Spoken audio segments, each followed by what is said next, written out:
Figure it out. Hello, this is Adam Koralik with Figured Out Productions. The following video is a video of some kind, and I hope you enjoy it. Hey everybody, welcome to the FigureItOutcast. This is for July 2017, and I am Adam Koralik, as part of course, the same channel, Adam Koralik channel. So this is now the second one of these podcasts I will have had to do by myself. As you guys may know, Chip, who is my former co-star, is no longer on the show. He may return at some point. And of course, this is always open to other people. It is a Patreon perk if anybody's interested. Patreon.com/Adam Koralik. Completely up to you. You can join the show at any time if you are interested. But if you're not, that's totally fine. We're, of course, going to do a show here in which we'll talk about many various subjects, generally pertaining to video games. And just try to have as much fun as we can here with a little chat and discussion. Now, the first thing we're going to talk about is actually not video game related. It's more related to this channel. Now, you might have noticed as soon as the video started that the intro was different than it's classically always been. Like, welcome to our quick shoot series, like that whole thing. Well, I don't even remember my own intro, right? But, yeah, so I had to change it up. I've mentioned this a couple times, and I thought maybe the story was out there enough, but it's not, because I posted a video with the new intro, and people were like, what the hell happened? So I will repeat it as many times as it bears repeating. The audio file, that old school audio file of me saying, like, hello, my name is Adam Koralik, and the following video is part of our Quick Shoot series. And that whole thing, that clip is lost to the ages in a hard drive incident. I was able to recover most of the components that make up the original intro, but that particular file I could not get back. So I had to record a new one, which is why it's pretty jarring to a lot of people. But I talked about that a lot on the previous podcast, so I don't really need to go into details about it, but just repeating it, that's why the intro is different, and unfortunately will never come back. Although there are still a couple of videos that were made before the intro was lost that still have the old intro, and then after those are done, it's over forever. But yeah, so there you go. Now moving on, the first thing I wanted to talk about was basically a couple of conventions I had hit up in June. I went to both E3 in Los Angeles and I went to TooManyGames in Philadelphia, and I thought I would just give you some highlight discussions of both of the events and all that. Now E3 was my first E3, and it was exciting on that basis. It's also cool to go to Los Angeles. I really like going to Los Angeles, though I will admit this was the first time I was ever in downtown Los Angeles. Downtown Los Angeles is not that exciting. When you, like, I live in Chicago, and so the downtown area of Chicago is fucking awesome. You go to a lot of cities like New York City, downtown area is fucking awesome. Los Angeles is kind of weird because it's the second biggest city in the U.S. It's in between in between Chicago and New York population wise, and yet it's strange that it's like downtown Cleveland, and that's not a knock against Cleveland. It's just surprising how small the downtown area of Los Angeles actually is. And I realize it's because the whole city is like spaced out. I guess having never been to that part, I never really realized that before. So it's kind of an odd downtown area. But anyway, so the convention itself was cool. I had no basis for comparison, with other E3s or anything like that. But a lot of people who I knew there who had been to other E3s said this one was kind of the worst one in a long time, largely because this was the first year they had public passes. So that meant there were like 15,000 extra people walking around the convention center, and that made it less awesome.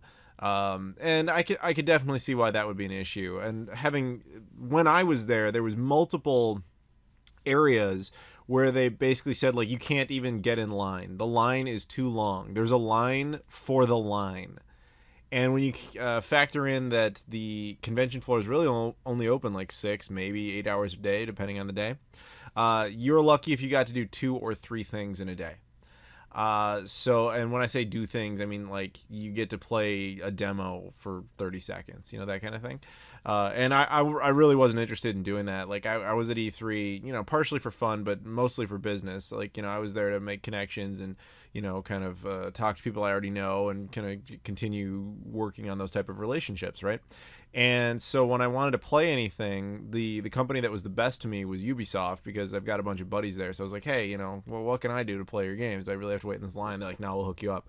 So I kept getting to go into like private areas and stuff to play whatever Ubisoft stuff I wanted. So I played Far Cry 5, which was really, really fun. I played the extended demo, the one that wasn't actually available at E3.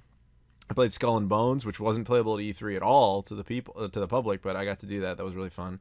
Transcendence or Transcendence. It was the one, if you guys remember, if you saw the Ubisoft conference, they had this weird trailer with Elijah Wood. That game, it's a VR game. I got to play that, finish the demo of it. That was cool. As well as South Park, Fractured But Whole, which I actually got a t-shirt of with me as a South Park character on it. So that was awesome. Played Assassin's Creed Origins. I played The Crew 2, and well as Mario Rabbids. Like, I pretty much played their whole lineup. It was because they were the like the most readily accessible. I mean, I would have played anybody's stuff if they had given me easy access to things. But the temptation for that was overwhelming when you factor in, like, oh, I could play Sea of Thieves for the Xbox One, right? But I'd have to wait in line for 3 hours, and you're just like, or I could just ask my buddy at Ubisoft to let me in and I can play Skull and Bones. Of course, that's what I'm going to do, because that's just, then you get to play it multiple times. Like, why wouldn't you do that? So that's exactly what I did for the most part. And, I did some rounds. I went to other places. I came very close to playing the, not Shadow of Mordor, but the sequel that got announced. I was offered the opportunity to play that, but the schedule just didn't work with my schedule. That would have been cool. But, yeah, that was kind of E3 in a nutshell. Like, I tried as, I didn't really want to spend that much time on the convention floor because it was just too fucking bogged down. But, yeah, no, that said, I still had a really good time, and I really hope I get to go back to that. And, I did run into a lot of people who recognized me, a lot of viewers, which was really very cool. Took photos and selfies and all that kind of stuff with them. I actually got recognized at LAX twice, which was really weird. I wasn't expecting that. One of them was a longtime fan of my other channel who he knew I was there, but he didn't know where, and then he just happened to find me, which was cool. And the other one was a guy who just recognized me out of the blue. He didn't even know why I was there. He didn't know E3 was going on or anything. He just recognized me. He's like, oh man, I love your Dreamcast stuff, and took photos with him and stuff. It was really very cool. But yeah, at the convention itself, that happened a few times, and it was pretty neat. So that was fun. And then a week later, like literally a week later, I was across the country on the other side. I was in Philadelphia for TooManyGames. I was a guest of the convention. And that one, I was expecting people to recognize me because I was a guest of the convention specifically. Like, I had my own panels, and I was on 3 panels. The first panel was literally just Q&A with Adam Koralik. Like, that's all it was called, because that's what I had titled it. They asked me if I wanted a panel. I said yes. That's what I'd call it. Boom. And that's what most people who wanted to meet me or interact with me, they came to that one because that's where my name was. And that was really, as always, was very enjoyable. I asked my buddy Shane, aka Rerez TV, to be on it, and he did a good job helping me out there. Like, you could do a panel by yourself, much like you can do a podcast by yourself, but it is a lot more fun if you have someone else to kind of bounce off of and talk to. So in that case, Shane was willing to be that guy. And I thought it went really well. I have a little bit of footage of it. You guys will see. I'll be posting a video about this relatively soon on my channel. Although depending on the time, if you're a Patreon backer, you're getting this podcast before the TooManyGames video comes out. If you're not a Patreon backer, you'll have this video after the TooManyGames video comes out. So yeah, either way, potentially it's out there or it's about to be out there. But yeah, so that panel went really well. And then I had Shane later that day. He had his own panel, and he asked me to be on it, and I was like, yeah, sure, no problem. Generally the way that works is, like, the Q&A with me is mostly aimed at me, which would make sense, and he'll just kind of chime in. In the case of him, his panel was specifically about really bad video games. And so that's not my subject. That's not my forte. So I would just kind of chime in as appropriate because it's not my panel.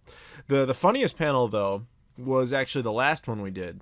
On Sunday, there was this panel called Make Sega Great Again. Now, this was not my panel. And the story with this panel is actually kind of odd. So my buddy RGT85 Sean, as well as my other buddies D and Dave, they all got together and they wanted a panel. And they decided the panel would be Make Sega Great Again. And they asked me if I would be interested in being on it, because I guess they wanted a 4th. So they contacted me and said, like, hey, would you be interested in being on our panel? And I was like, yeah, of course, no problem. So that's how it was all set to go. And so the night before the panel, I'm talking to Sean, and he's telling me like, oh, just so you know, D, Dave, and I are not going to be on that panel tomorrow. I was like, what? And they're like, yeah, D and Dave aren't here, and I'm going home early because I have other things to do. There was just a scheduling mishap. And I was like, oh, all right then. Which I don't care. I can do panels. Sega, I know a lot about Sega. I can talk about them. I got no issue with that. It was just kind of funny that I ended up having this panel that I was initially asked to just kind of be a bonus fourth on. All of a sudden, it's my panel now. And I thought, well, all right, here's what I'll do. I'll ask Shane, do you want to do it? And he says, yeah, of course. So I got Shane. And then as I'm thinking about it, I'm like, do we really want to just do another Shane and me panel? Like, is that all that's going to be? I was like, I'm going to venture out here a bit. So you know who I got? And some of you OG YouTube fans will know this. I asked my buddy David Crossan. Now, David Crossan is best known as, well, he currently has a channel called Retro Gaming Rewind, but he's not, as even he points out, he's not that well known for it. What he's well known for is Classic Game Room. Like the Classic Game Room with Mark. What people don't know, because it's been around for so long, Classic Game Room in its first 3 years was actually Mark and Dave. Like the two of them did that show together for 3 years. It predates YouTube's existence by 6 years. It started in 1999. That's how OG that show is. And his most best known video on there is him and Mark playing Seaman. And so I was like, dude, you're obviously a Sega person, you get all that, and I think it would be really cool if you did the panel. And he was like, I don't know, man, I've never really done a panel before, and, are you sure? And I was like, yeah, of course. And I know he had a blast doing it because he changed his profile picture to a photo of him at the panel and everything, and I know he had a grand old time.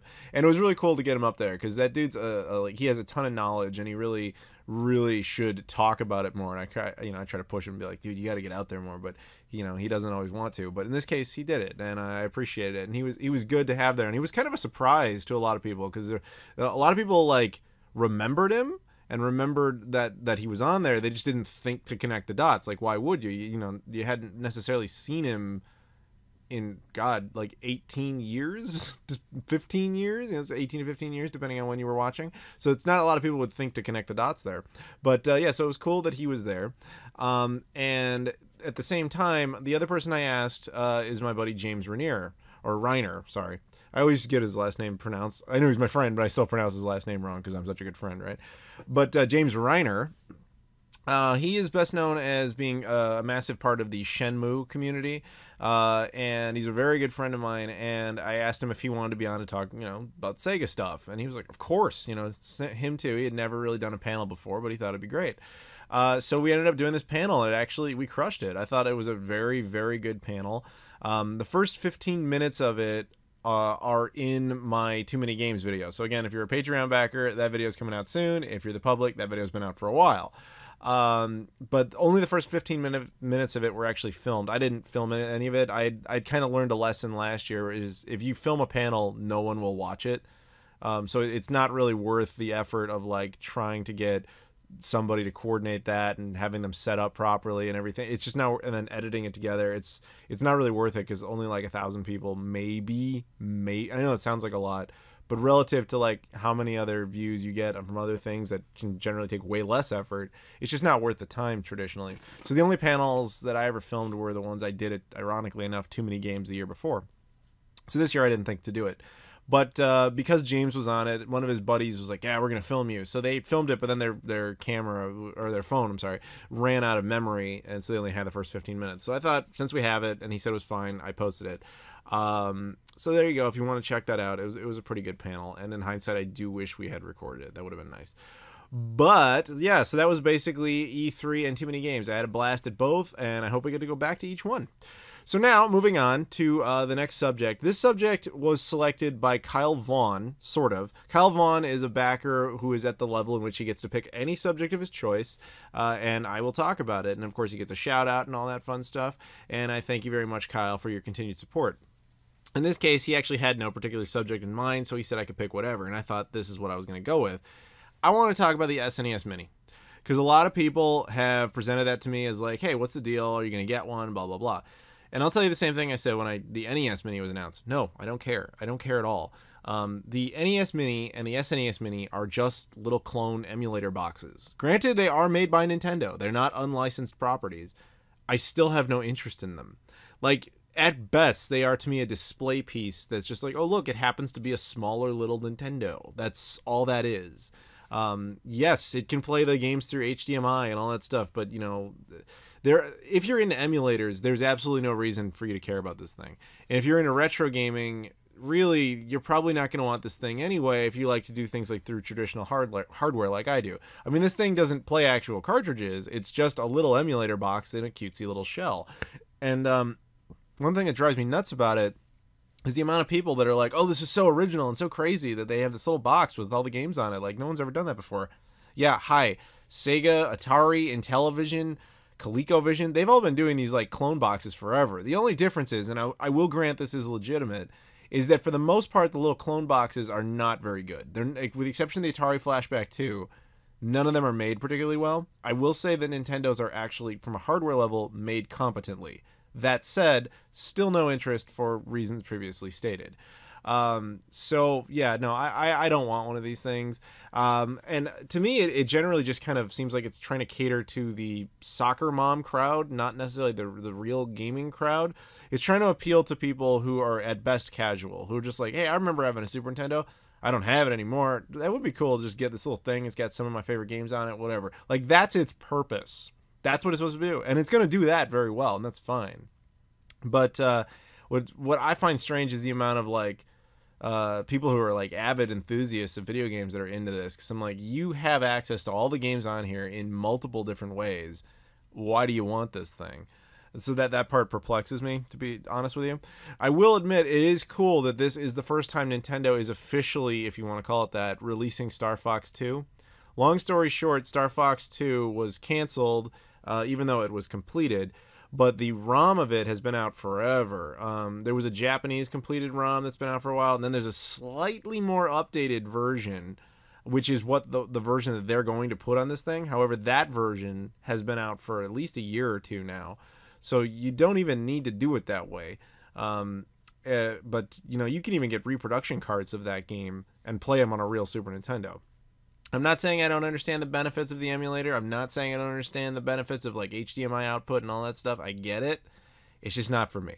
But, you know, to each their own. I will say that, again, the one cool thing I like about the SNES Mini, although the NES Mini had no such advantage, was that it will be the official release of Star Fox 2 from Nintendo. I think that's kind of neat. But aside from that, meh, I'm indifferent to it. So thank you, Kyle Vaughn, for that subject. Moving on, this is another subject that, like, everybody's been asking me about. Like, what's your opinion on this? The subject is Sega Forever. Now, Sega Forever is a platform, basically a program that Sega's putting out, allowing you to basically play a lot of their Genesis catalog titles through your phone.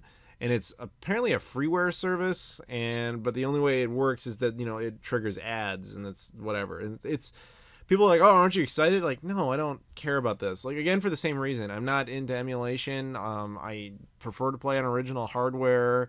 I've never had the desire to play Sonic the Hedgehog 2 on my phone. Like, I've never wanted that, but then that's me. I don't represent everybody.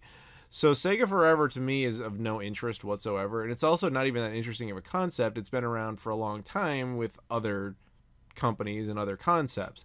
I'm glad it's bringing Sega some money, just like Nintendo with the SNES Mini. I'm glad you're making money on something, I guess. But, like, that does nothing for me.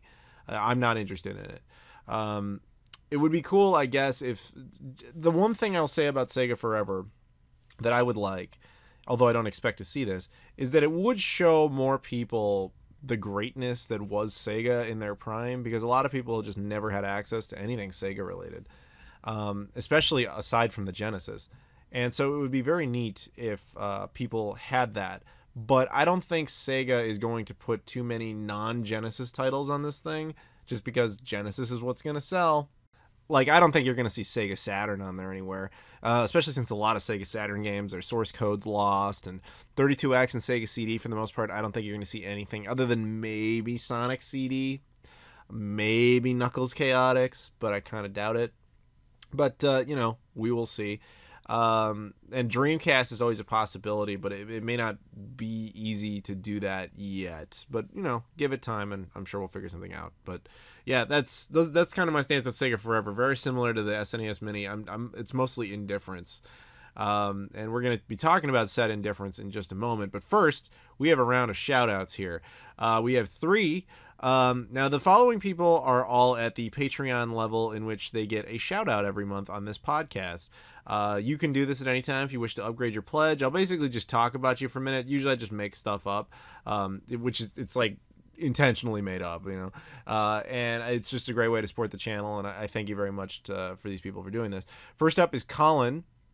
Now, Colin is legitimate. He is OG. He's been around since the beginning of this podcast and the beginning of this Patreon. But I believe he just recently he did the exit survey. He's actually no longer going to be on Patreon. This is actually his last time as far as I know. But Colin, if you ever come back, we welcome you. And you're an awesome dude. I really want to thank you you supported me for a full year, man. And I really appreciate it. You're an awesome dude. Thank you very much, Colin.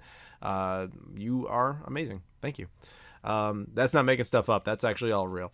The second one up here is Trey Wagner. Trey Wagner is a really cool guy. And this story is also true.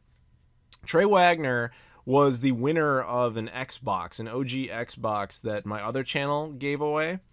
Just as a massive coincidence, he donated to this live contest we were doing, and he happened to be the winner. It was like, oh, that's awesome. Congratulations. And so I was going to ship him this thing, and then he was like, I was like, where do you live? He said, oh, Chicago. I was like, holy shit, really? I live in Chicago.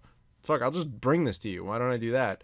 And then it turns out he lives like super fucking close to me. So I gave him the Xbox, we hang out, we had lunch. It was great. He's a really nice guy. In fact, I've even been texting with him and stuff. He's a fun dude. So Trey, you are awesome. Thank you for being part of this. And finally, we have Robert Youssef. Now, Robert Youssef, unfortunately, I have no real stories about you, so I'm going to tell you something about Robert Youssef that nobody knows, which is that he invented the Sharpie. Now, the thing is, the Sharpie is older than he is, so he's also invented the time machine. Robert knows what the fuck he's doing. That's all I'm going to say about Robert, is he's into some shit, and he's got some skills. So thank you, Robert, for not only inventing the Sharpie, I do use it pretty regularly, using Time Machine, although you've never given me access to that, but also supporting the Patreon. I really do appreciate it. Thank you very much. Now, for our next subject, this is very similar to the Sega Forever SNES Mini. I guess we're just going to cover all the bases here. The Atari Box. Jesus. People keep asking me about the fucking Atari Box. Some of the condescending messages I've received, too, about the Atari Box are amazing. Atari is releasing a new console. Suck it. Stuff like that. I'm like, dude, anyone who believes Atari, a basically defunct company that is nothing more than a name, somehow has the resources to make a competitive, legitimate 8th generation console, that's absurd, man. And buying into that, they're selling you snake oil. I guarantee you, if the Atari Box turns out to be anything, best case scenario, it's like the Ouya. It's a little Android-based box that probably plays 2600 games in 1080p through an emulator. I don't think it really can be anything other than that.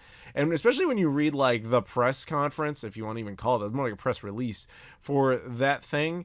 The commentary of it is so vague. It's like the president of Atari being like, yes, we've been working very hard, and we will use very much PC parts, and it will be great. It's like, granted, his English was better than that, but it was like, dude, that's so vague and means nothing. It really doesn't. It really means absolutely nothing. PC parts, fuck. That could be an emulator. There's no reason that can't be. So, I don't know, man. Obviously, I don't literally know what the Atari Box is, but I'll tell you right now, if it's anything other than, at best case scenario, an Ouya-based Android device, I'll shit a brick. There's no way that Atari has the financial resources to, actually step up to the plate and get in there with Microsoft, Sony, and Nintendo. They do not have that. And it's insane that anyone could ever think that they do. So that's it. That's all my thoughts on the Atari Box for now anyway. We'll see what happens with that. The next thing I wanted to talk about is not video game related. And unfortunately, I haven't been able to see this yet, but I wanted to talk about Spider-Man Homecoming. Now, Spider-Man Homecoming, of course, is the new Spider-Man movie. Now, by the time this is out for Patreon backers, I haven't seen it, but odds are I've seen it by the time it's out for the public, so I don't know how good the movie itself is. I would bet it's actually turned out to be a pretty good movie because Marvel's in control of it.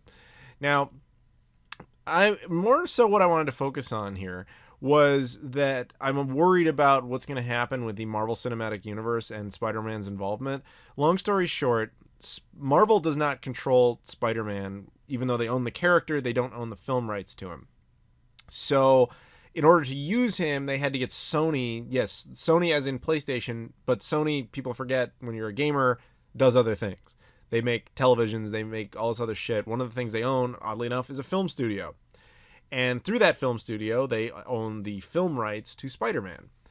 And they have not really they were not cooperative for years, but now due to financial situations involving them, they had no choice but to cooperate with Marvel. Otherwise, they fear losing the character and losing a bunch of money and potential revenue.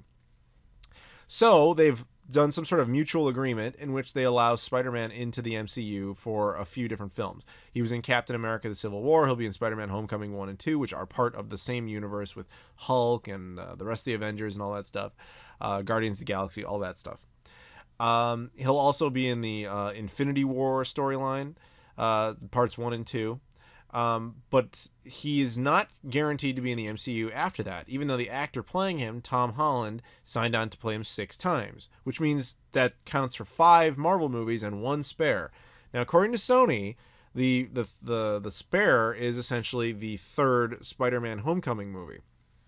Now, what's interesting about that is that Sony has already announced the Venom movie. And if there's a very infamous incident there where Amy Pascal, who's like the head of the at least the Spider-Man division of Sony at Sony Pictures, was sitting next to Kevin Feige. He's like the head of the Marvel Cinematic Universe. He's got like final say on like everything. It's 2 of them were sitting there doing like a conference together, and she just blurted out that, oh yeah, this Venom movie we're doing is going to be part of the Marvel Cinematic Universe. Now, Marvel owns Venom, but they don't own the movie rights to him because he's a Spider-Man character. If you watch that, you can see this look on Kevin Feige's face like, why did you just say that? He doesn't confirm it. He doesn't deny it. Because I guarantee you, well, I guess I can't guarantee, but I can almost guarantee you what just happened there was that Amy Pascal and Sony are posturing to make it seem like we have more power than we do, and we're going to try and trick the masses into thinking this eventual 3rd Spider-Man Homecoming movie that is not licensed or really controlled by Marvel, they're going to try and trick people into thinking their new Venom Spider-Man Homecoming universe and who knows what else, Black Cat, what other random characters they Carnage. They can make all these movies without Marvel's consent, and they can pretend and trick mass audiences, the people who would buy an SNES Mini or get into Sega Forever or believe in the Atari Box. They could have that same group of people essentially believe that that new Sony Spider-Man universe is still the MCU. But it totally is, man. Tom Holland played Spider-Man in both. It's got to be the same thing. It's totally a Marvel movie. Not really. And it could be that that's what they're setting up to do. And by putting it publicly like that, they're basically going to force Marvel's hand to cooperate with them and give them another good deal so that Sony can stay around and basically make money off this character. That's one possibility. The most damning piece of evidence for that is that Marvel still has not actually confirmed anything that Amy Pascal said. But if you go back and look at the 2014 North Korean Sony hacks that happened, there was a wealth of information about what Spider-Man's situation was and how Sony was dealing with them and how they were actually proposing all these different meetups with Marvel to see if they could come up with some sort of deal before the deal itself actually came to be. And one of the things they flat out say in there multiple times is that if they get in, what they can try to do is essentially hijack the Marvel Cinematic Universe to let people think that the Sony Spider-Man universe is the same one. They basically proposed that same concept 3 years ago, and they might just be living it out now, or at least attempting to. But because you notice Kevin Feige doesn't react, because anything he does is going to be bad. If he contradicts her in front of that, then it sounds like these 2 major studios have no idea what they're doing, and with a big Spider-Man movie coming out, that doesn't help them. That looks awful, and it would definitely hurt negotiations. If he confirms it, well, he's basically just created a problem where he has no leverage whatsoever. But if he sits there looking awkwardly, then we get to speculate, and speculate we are. So until we have official word on what they decide to do, we don't really know anything. But if I had to guess, I would say that's probably what's going on.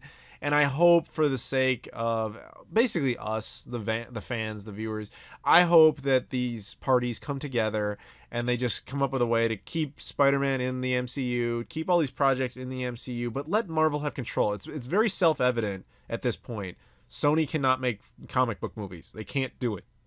They can't make genre movies, it seems like. Look at Ghostbusters. Let Sony do the advertising and all that stuff. If they have to be involved, fine. They're not a good film studio. I know people think I like hate Sony, which I don't. But they are a bad film studio. I hate their film studio. They're terrible at making movies, and they're terrible at running that part of their industry. Unlike PlayStation, where they're actually really good at it. But that's two different entities entirely. I would say, just if you have to have Sony's involvement, let their involvement be minimal. The Marvel does their best, but you can look at things like the Spider-Man Homecoming trailer and see that Sony doesn't know what the hell they're doing. Like, all right, I'll give you guys a perfect example. So this new Spider-Man movie is made by Marvel, simply with the consent and financial assistance of Sony. Sony gets a nice check out of it. They get to retain the rights, and they get to reinvigorate the brand, etc. But Marvel makes the movie. However, when it came to things like marketing, like, the trailers and stuff, Marvel had no control over that. Sony did. And the trailer that came out, like the first major trailer for that movie, had basically Sony written all over it. And it's obvious because when you look at Marvel movie trailers, you always look at them like Guardians of the Galaxy, right? You look at any of these trailers, the new Thor, Ragnarok, perfect example. You look at them and you see enough to get you excited. You see enough to make you be like, well, what's this? What's that? I'm excited. Who's that? I'm interested in this movie. And yet you come away from it not really having any idea what the actual story is. When you watch a Sony trailer, traditionally, you come away knowing what the entire movie is. And a lot of the surprises are taken out of it. You watch that Spider-Man Homecoming trailer, Marvel did not cut that. There is no way that they would have put Captain America's cameo in the trailer. There is no way. In fact, those emails I was talking about, they specifically referenced that if they could, they would try to throw Captain America into the new Sony universe. I think that was their attempt to do it in just a trailer alone. I think there's some shit going on over there, and I hope it works out for the best for us as fans. I don't really care about either of these companies like doing the best. I just want us to get good stuff out of it. So if they can cooperate to make that happen, great, and I hope that's what they do. But yeah, that's Spider-Man Homecoming. How is the actual movie? Like I said, haven't seen it yet. I bet it'll be pretty cool though. I'm looking forward to the actual film.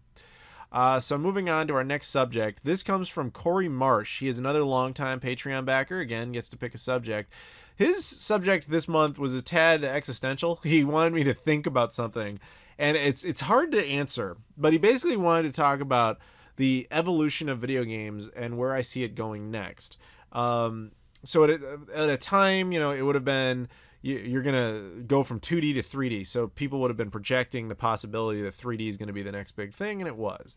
While at the same time, people tried, like little scent sniffer cards and hoping maybe, hey, smells in games will be successful, and it never did anything. Which one's the hit, which one's the miss, right?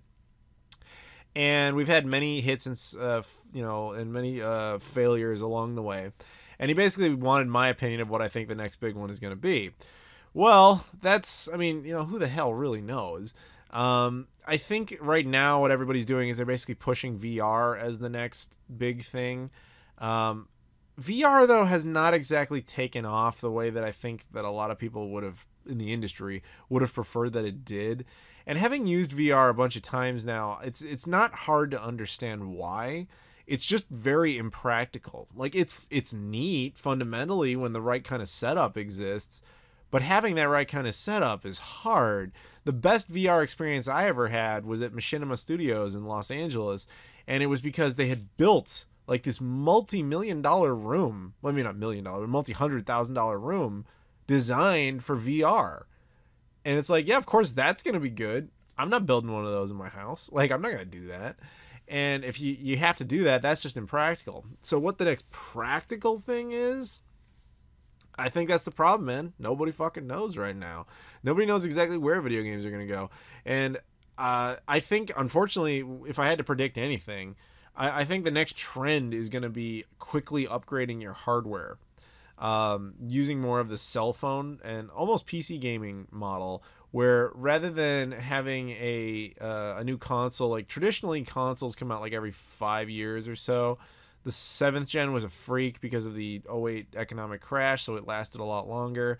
But now we're getting into cycles that are shorter, almost like to compensate for the fact that that generation was so long. If I had to guess, I'd say oddly that might be the next thing, where like every one of the console manufacturers, like Sony already did it. PS4 Pro's a thing, and now we know Xbox One X, that's the thing. Now Nintendo didn't come out with like a more advanced Wii U; they just released the Switch. But don't be surprised if we get like a more capable version of the Switch in a year or so. Like, I think that's the current trend, is just kind of keep the hardware up to date more so.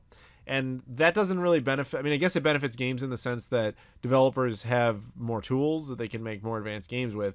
But it really does hurt us because you have to keep up to date with this. And that could be problematic down the road because people have a breaking point, man. And they may not want to spend that much money on constantly buying up slightly upgraded hardware. And yeah, I guess that's what I have to go with, is I think that's the next evolution in video games, is simply just constant upgrades for our hardware. Actual gameplay mechanics, I don't know, man. Like, I don't know. I'd love to tell you that VR, because VR does open up a whole new world of possible options, but for reasons previously explained, I don't think VR is going to be that thing.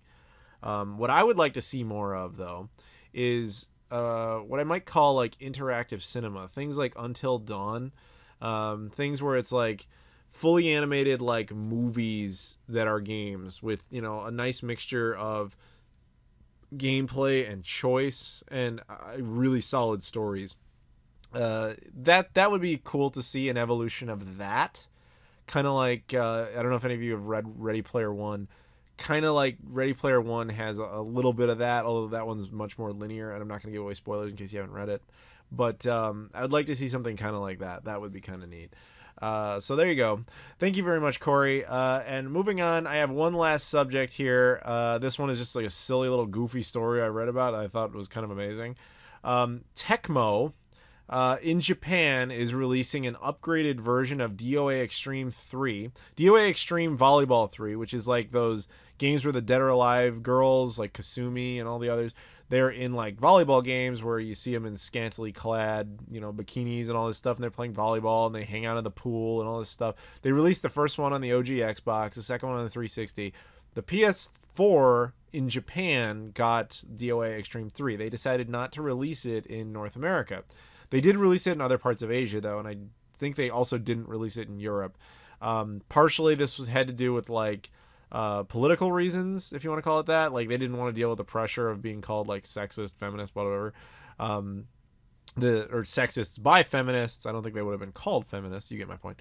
But the real reason, if you look at just the money, people in North America and Europe were not buying those games. I think that's realistically, like, if they knew they could make bank, if all they had to do was being put up with being told they were sexist a few times, they would have done it. But realistically, there was just no money there. So that game exists, and actually, if you want it in English, the version they released in Hong Kong has English subtitles, so it's totally playable. But the game's interesting from my understanding. I have the Japanese copy of that game, but I can't really play it because I can't speak Japanese. It was a mistake. I should have bought the Hong Kong version if I actually wanted it, but I was in Japan. It was there, so I was like, all right, fuck it. But that game supports PSVR, which actually is interesting. I'm told that that's actually the most interesting component of it, is that the VR aspect gives it a totally fucked up and different experience. But where I'm going with all this is that game is also playable in Japanese arcades. Now, I went to a few arcades when I was in Japan. I don't remember ever seeing a display for that one. But they're upgrading the arcades so that the games now have smells.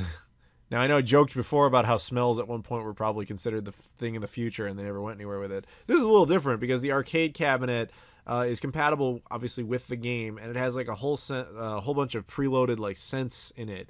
And if you like get too close to the girl, then all of a sudden you smell flowers, you know, because she smells like flowers, you know, like that kind of thing. And I think that's kind of fascinating they would do that. But it also tells you, again, how impractical something like that is if you need like this giant home arcade cabinet. I can't ever see us getting to a point where you can make a video game console that you can just smell things in the game like regularly. You would have to have an amazing understanding of chemistry, and you'd have to have these like little. I mean, I'm just pulling this out of my ass, like how I think this would have to work. If someone had an unbelievable understanding of chemistry in which they could create some sort of neutral liquid that you could program to smell like anything at any time, and it would just spray that out, and all you had to do was like reload the little liquid every once in a while. If we get to that magical point, sure, maybe gaming can have authentic smells in games. Aside from that, I don't see that ever working out. But I just thought that was kind of neat that that's a thing now. But yeah, I guess that's it for this month on the podcast. Again, I want to thank all of you for listening. I want to thank Corey, Colin, Trey, Robert, and Kyle for their support. Thank you guys again for listening. At any time if you want to. This is $5 a month. You get access to the podcast almost entirely a month early. Plus, you get early access to all videos that I post, usually by like 2 or 3 days. And you're also just supporting the channel, which I really appreciate now in the era of adpocalypse. So thank you very much. And yeah, have a good one, everybody. Thank you.